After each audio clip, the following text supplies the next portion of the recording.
যখন 13 বছর বয়স তখন আমি ক্লাস 7-এ পড়ি। আমার বাবা মা থেকে বিয়ে দিয়েছিল, জোর করে বিয়ে দিয়েছে, আর আমি পড়তে পারিনি। আমার যখন বিয়ে ছিল তখন দিন খাওয়া চলতো, কিন্তু ওই একবেলা খাইয়ে থেকে খুব কষ্ট হতো, থাকতো পাকা ছাই তুলে রান্না করতে হতো।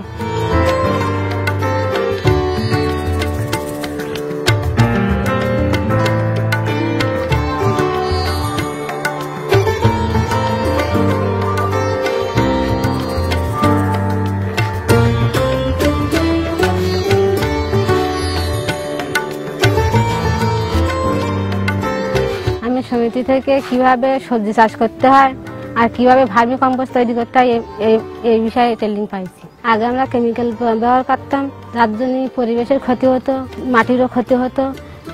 জৈব সার দিলে জমিতে ফসল ভালো হয়, আর জমির মানে উর্বরতা ভালো হয়, নিজেরা মানে খাটকুন্দ লেগে নিজেরা খাইতে পারি, আর ওই মানে বাজারেও বিক্রি করতে পারি।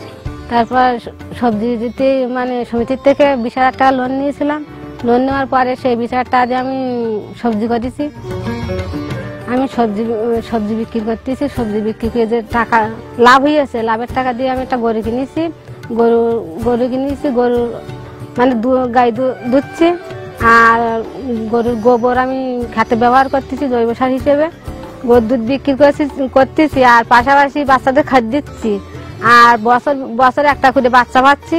বাচ্চা বিক্রি মানে একটু বড় হলে বিক্রি করতেছি, বিক্রি করে আমি লাভ হচ্ছে। আমি যে টাকাটা ইনকাম করেছি, এর টাকা দিয়ে আমি 2টো ছাগল কিনেছি। ছাগল আমার মানে 3 মাস অন্তর একটা করে ছাগল দেয়। আমি বছরে 4টা করে খাসি বিক্রি করি, ছাগল বিক্রি করি। আর যে ছাগল বিক্রি করা টাকা দিয়ে আমি সংসারে আলমারি কিনেছি, মেয়ের কানের দুল বানিয়ে দিছি, আর পায়খানা মানে ল্যাট্রিন তৈরি করে দিয়েছি। আমি যে ইনকাম করতেছি এই টাকা দিয়ে বাচ্চাদের লেখাপড়া শেখাচ্ছি। যা পড়তে চাই আমি ততদূর পড়াবো।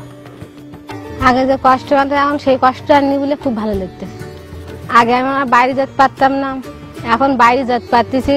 10 জায়গায় 10 জন দেখতেছে, 10 জন সম্মান দিচ্ছে। আর জন্য খুব খুশি এবং খুব গর্বিত আমি।